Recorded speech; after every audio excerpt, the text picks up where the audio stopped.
Paddy, where have you been this week? Well, I was out of the bubble and I was on the Lizard in Cornwall. You were out with the bubble and on the Lizard? That's right. It's a song.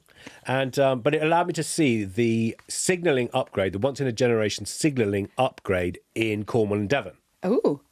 And so we commissioned a sea shanty on the subject of the rail replacement bus. I love that. Can you sing it for me?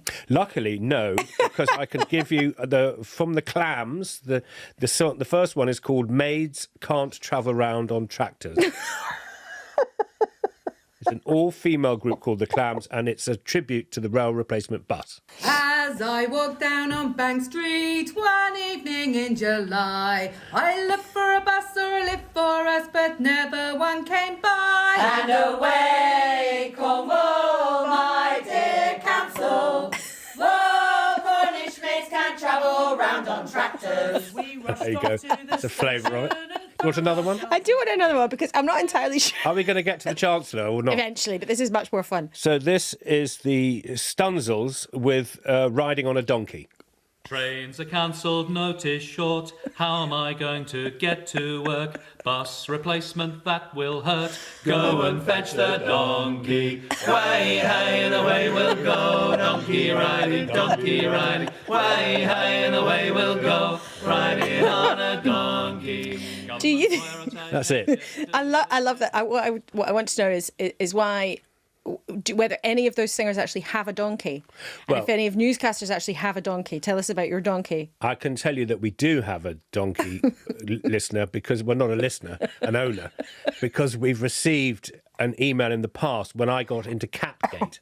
Oh, yes. Catgate was followed by a donkey. Offending the cat owners of the nation. So we take our hat off to anyone who drives a rail replacement bus. We do. But being involved in rail replacement bus horror is very nasty for rail passengers, and there's going to be a few weeks of it. And there is nothing like actually arriving at the station and seeing on the board, rail replacement bus service. You've nailed it. Now, we're going to put that behind us now with the best in the world, because you have been speaking to the Chancellor. I have, and it is the budget on Wednesday. Donkeys, newscasters, everybody strap in. Newscast. Newscast from the BBC.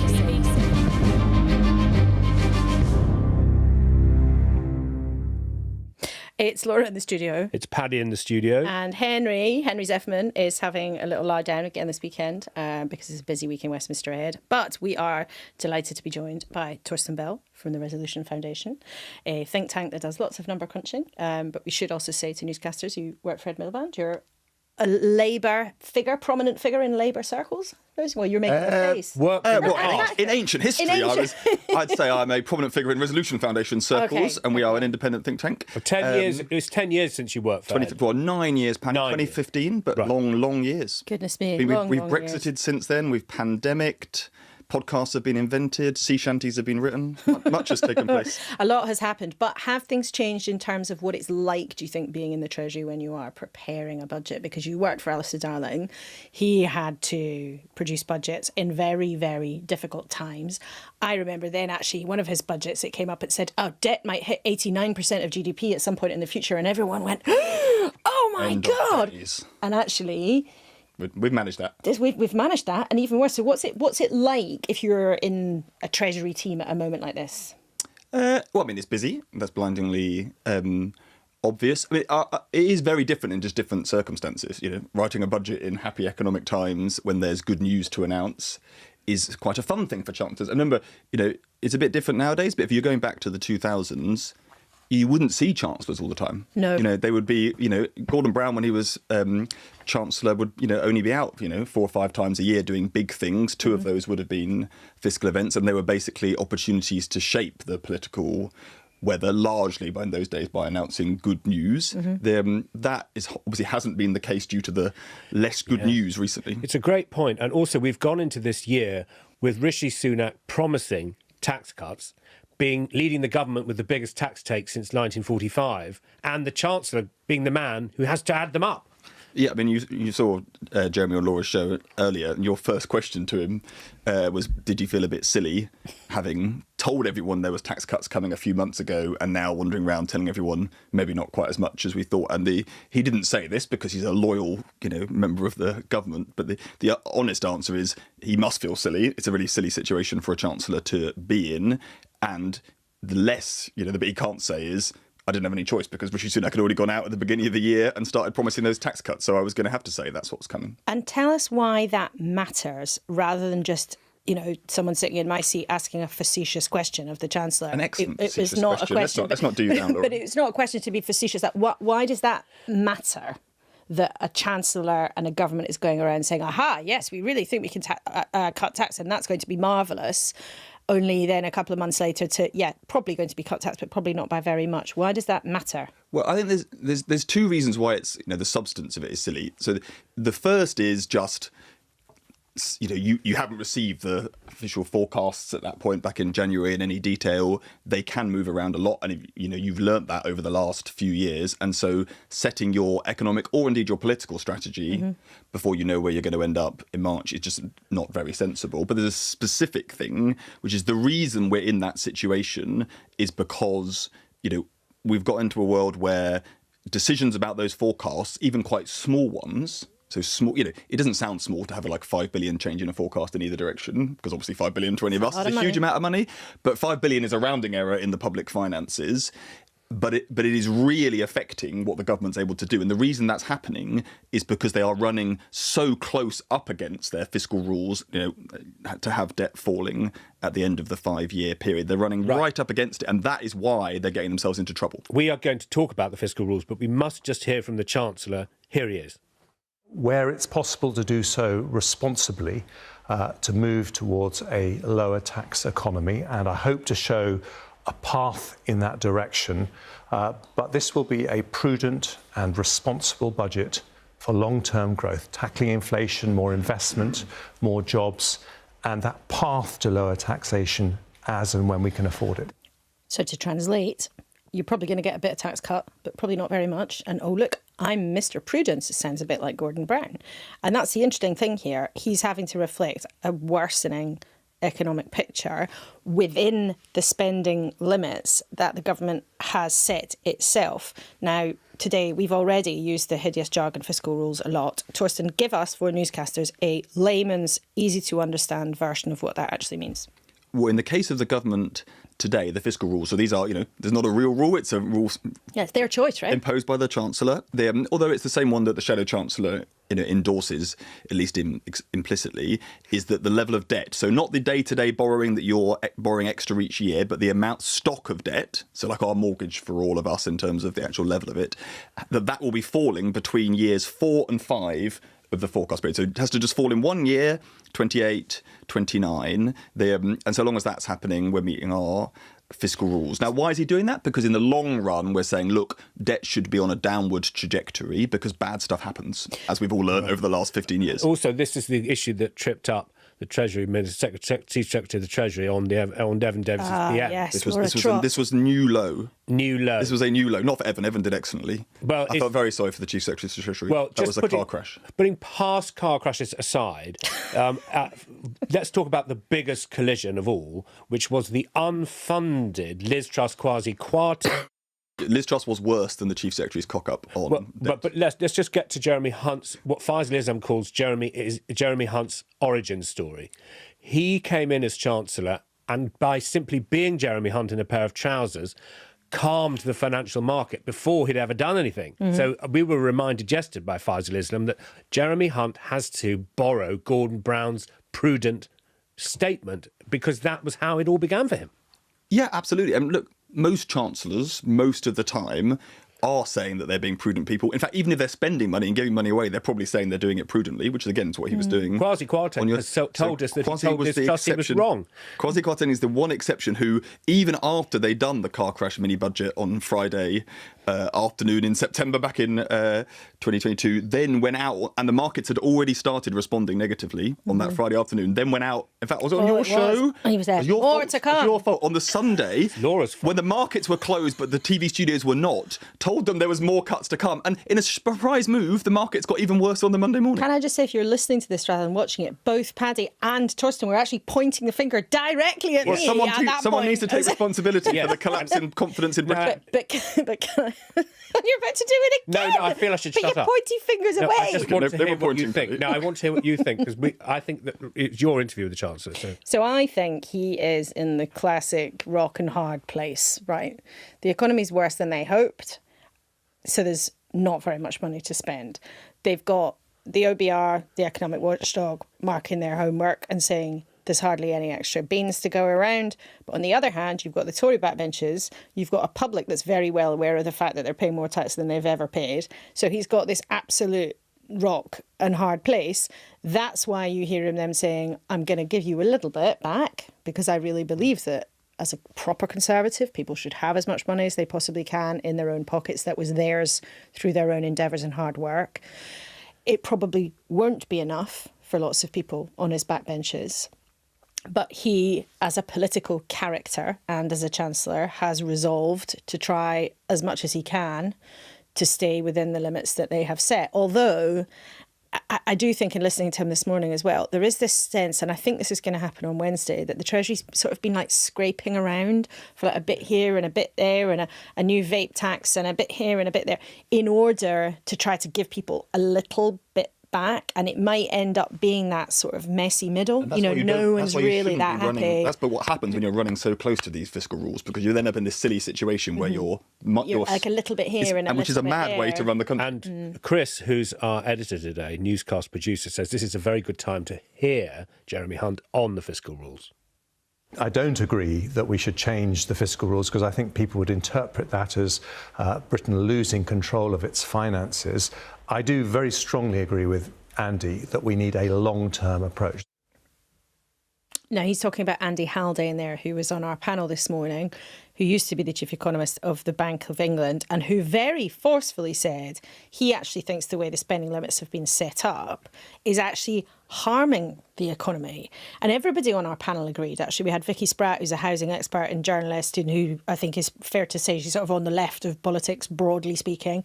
We had Sir Rocco Fortier, sort of legendary hotelier, very much on the right of the political spectrum. They all said, actually, the way these limits have been set up is harming the way that governments take decisions, because they're not then able to take longer term decisions or make longer term choices, because they're so worried about being within these constraints. I could look upon as someone lucky enough to get a mortgage, of which there are fewer and fewer. If you came along and said you can't get a mortgage after 40, that's my new fiscal rule, you could call it a new banking rule, then everyone of 39 would be desperately trying to buy a house. That's what the effect of the rule would be. And I know you do a great job, Torsten, in letting us understand it from the household budget. So there's a lot of criticism of these rules and the OBR. And is it fair criticism? Do you think some criticism of the regime that we now operate in, where the OBR marks the homework before the budget and where the fiscal rules are set in the way that Laura's discussed with the Chancellor, is it fair to think that this has constrained normal actions of a Chancellor elected by the people? There's lots of different moving bits in that. So let's share some blame. That's a very long question, Paddy. We can share some blame around. I mean, look, the underlying thing that's making things difficult is the substance, which is, the economy's not growing very fast. Tax revenues aren't coming in as fast as we would like to see. A higher inflation era has put lots of pressure on public services, who also have to pay for things. So it's the substance that's mainly making things hard, and everything else is small compared to that. In terms of the policy freedom, then the Chancellor chooses the fiscal rule. And if we're honest, and you didn't get into this on the show this morning, understandably, but the fiscal rule is actually pretty loose. So it's not this is not George Osborne, we've got to crush the deficit kind of approach. It's 5 years out. It's not really very large falls in debt being targeted. If you want to blame the rules, then the thing that's suboptimal about them is that they treat investment spending exactly the same as current spending. So it treats the stuff that's likely to help our growth in the long run, transport, housing, exactly the same. Buses. Yes, buying the bus, not running the bus. It treats that exactly the same as day-to-day spending. And what that result of that, to make it really concrete, is when Jeremy Hunt came in after the Liz Truss debacle, one of the things he did is to slash investment spending to make the numbers add up again. And that is a very bad thing for our long-run growth. I think Jeremy Hunt knows that as well. He doesn't want to. So Rachel, there's low-hanging fruit for Rachel Reeves there. She can say, I'm broadly going to keep the fiscal rules. She can allow herself to rewrite them, and she can make a difference between investment spending and current debt. Well, I think she should, but that's not her position. Her position is exactly the same as Jeremy Hunt's on the fiscals. But in the long run, that is the world we should get back to. But all I would say is it's very easy for people commentating on economic policy at the moment to say, oh, if the fiscal rules change like this, all the problems would go away. And all the panellists did that on your show this morning. That isn't the real world. Because, as I say, the issue is not that we have really, really tight rules that if we loosen a bit, all these trade-offs go away. Then we have actually quite a loose rule right now. It should just be changed in its nature. Do you know what's interesting is that I think we've actually just had a really interesting debate about the high principles of this, about the rules and how they're set and the institutions and the infrastructure around how budgets are put together, rather than actually here are some of the interesting measures that there might be. And that is not newscasters because we're trying to ignore some of the real world measures that might be announced on Wednesday. But actually, maybe that suggests that Wednesday's list of announcements might be kind of enough to put on a post-it rather than here is a big thing. What should people be looking out for things that might actually affect their lives? And then what do you think the likely impact might be on the economy? Because we want to play you also Andy Haldane's prospects for the economy in a couple of minutes. So it's true that it's going to be a shorter list of measures this week. I mean, there was a huge long list of, hundreds of measures back in the autumn for the autumn statement. This will be a much shorter list. I do think we've got ourselves in a slightly weird position on judging the scale of what's being announced, because people are talking as if taking 2p off the basic rate of national insurance in February and then coming back and taking 1 or another 2p off, as if 4p off national insurance isn't a big deal. It's actually how the papers are talking today, and that is mad. I mean, if you looked at British politics over the last 30 years, you'd think that was huge as a policy agenda. In terms of the concrete stuff, look, we know some things we're going to get. Look, why is the budget happening on the 6th of March, not later in March like normal? Because he wants to scrap the 5p increase in fuel duty that's due on the 23rd of March. So that is an absolute locked-on certainty. One. We'll definitely see a cut to national insurance. So the question is it 1 or 2p coming off it? We're seeing lots of smaller measures that may not get you excited, but on pensions reform, which I think some of which are sensible, some of which look maybe a little bit less sensible, but they're broad in the right area. So we'll get a list of things. He's going to talk a lot about public service productivity. He mentioned he is very focused on AI and what that can do in public services. I'm going to say 3 and 4, and maybe we'll add in a vaping tax 5. But sorry, Laura, I'm just going to say that we are still getting where you've been right before, which is you're still going for national insurance. I still think NI. I'm very happy to be wrong, newscasters, and we'll be honest about it next weekend. Are we in this Trisco? This triumvirate. Trisco? Triumvirate. What even is a Trisco? It's a discussion with 3 people. Oh, is it? Are we ruling something every day? And until I got to know people who worked at Radio 4, I had never heard it before. It sounds like a place in Cornwall. There'd be a real replacement bus. Because here we are. Because I think a 1p off the basic rate is doorsteppable. So are you both telling me we can't see an election fought where we see a Tory candidate say we took a penny off the basic rate of income tax? I'm not saying I can't see that. I'm saying I don't think it will come this week, but I may well be wrong. I think the case, I'm with Laura, and I think the case for that is the Chancellor made a big deal about choosing national insurance over income tax back in the autumn. And remember, one of the first things he did as Chancellor was to come in and reverse the cut in income tax that Liz Truss had put in place. So he would be having to go back on something he'd done. Plus, he really wants to be seen as, yes, someone doing what the Conservative Party wants for an election strategy, delivering some tax cuts, but doing it in a sensible way because he's leaving his legacy is doing it in the best possible way. And it promotes work. And national insurance it gives you a story about promoting work. The most important thing it does is that national insurance does cause a lot of the problems in our tax system. And so bringing it down does remove some of those distortions. Let's just have a moment, though, to think about the overall prospects of the economy, whatever he actually announces on Wednesday. This was Andy Haldane's take. Is there enough there to think this will be the thing that gets growth going, that pays debt down? The only way of paying debt down is getting the economy going? Not really. That's not there. People are still feeling poorer, and they're feeling poorer, Laura, because they are poorer.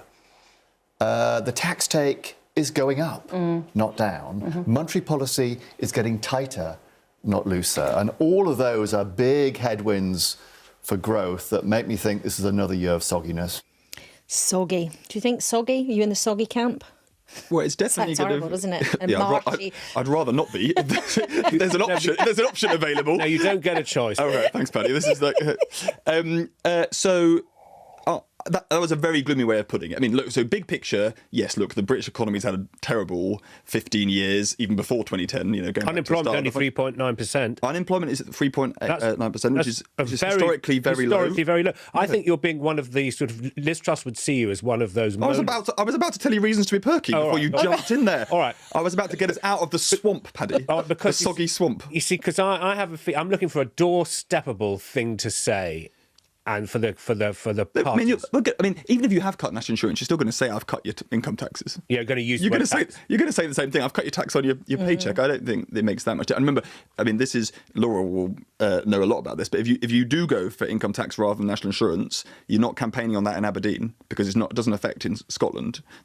So I do think there are problems for a Conservative Party running an election campaign purely on an income tax cut. Anyway, but on the perkiness, to get us a bit perkier, look, inflation has come down much faster than people said last year. We could be, by mid-May, we will get the inflation numbers for April. And the energy price cap's coming down. So the energy price cap will fall at the beginning of April, and that basically guarantees you a large fall in the inflation. It could come down as low as 2%. For all of us and for everyone at home, that's a big deal. It means your wages will probably be rising faster than inflation. So there is some good news out of there, but it's just happening on the back of the last 2 years has been terrible. The economy's been shrinking as a share in terms of per person for the last 2 years, and our wages today are the same level they were in 2008. So people are going to feel pretty grim. I think we've given our newscasters there lots of nutritious, high fibre things to chew over. I'll also just briefly mention that we asked Jeremy Hunt about the childcare offer that's meant to happen in England in a few weeks' time. He didn't guarantee, which Labour were asking for, that every parent would get the place they wanted and no providers would go out of business. But he basically said, look, this is huge. We're doing our best. We hope it will kind of work, but it might not work at the beginning. Let's finish with you, Torsten, on a more sort of human moment. Budgets are a huge deal, not just for the Chancellor, but also leaders of the opposition. They're the ones who have to stand up and respond to it. Now, Keir Starmer's not an economist. Ed Miliband, who you worked for, had to do that job, and he probably is more of an economist than Keir Starmer. But what's it like being the leader of the opposition, having to respond to that, and being one of their staffers, like watching on, when you watch the Chancellor stand up and give all these announcements, and then your guy or girl has to stand up and say something coherent after that? So one of the basic rules of life is that being the leader of the opposition is a terrible idea. For any of you considering it, don't do it. It's not worth it. It will ruin your life, your family, everything about it, and suck the meaning from the core of your being. So generally it's awful. And being slightly more serious, one of the reasons it's awful is because in anything in life, spending your whole life waiting for something to happen in future, for the chance to do something, is kind of not a great place to be. And then to prove that it's awful, our budgets, where that you, rather than the Shadow Chancellor, have to stand up and respond. And, nowadays, actually, we do know more in general in advance of budgets than we used to, because everything's briefed in advance, because you guys have done your job. Especially as the Conservatives might very well steal a Labour Party policy on ending non-tax. Oh, thank you for that. We'll just steal that. Yeah. We need Crime Stoppers in ahead of this budget. Very good, Paddy. Well, Rachel Reeves, she's going to be there. You just ruined. That's the line that he was going to use. You've just stolen Keir Starmer's genius line. I mean, if they do that, that gives him a very easy thing to say, doesn't it? Exactly. That we were right. We're ready to go. Just give us our plan. Election. Yeah, exactly. We just need the election. You're taking our policies. Just throw the keys across. Throw the keys across. That's what you can say. I think, but it's terrible is the answer. I mean, it's just a terrible thing to do. And it's also going to be very difficult for Rachel Reeves if she becomes Chancellor, because she's going to inherit all of this. Now, look, you've done an amazing job, and on a Sunday, but it can't go on. Which bit? The Sunday? No, this amazing Trisco. Trisco. Sure, I bet you there is a place in Cornwall called Trisco, and I'd love it if there was a shanty about it, or if there had been a rail replacement bus dropping people off at Trisco. Thank you very much, Torsten. Thank you, Torsten. Great to have you. Newscast from the BBC.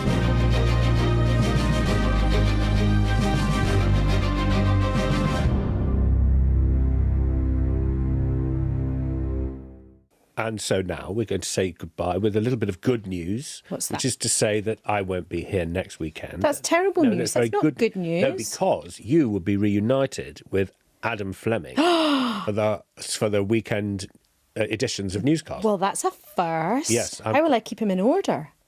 Well, it's going to be great viewing and listening. That's the whole point. And where are you going? Will you divulge? What it is because I do a Sunday morning shift. Yes. I can't go out on Saturday night. I've got to go out on Saturday night, so I can't work. I could come in, but I won't. Hang on, are you taking Sunday off because you're incapable of going out on a Saturday night without it turning into an absolute bender? It is that is my life in a nutshell. Yeah, so that means I don't go out on Saturday night, but I have got to go out on Saturday night, so therefore I'm taking it off. But I feel this is much more information than anyone wanted.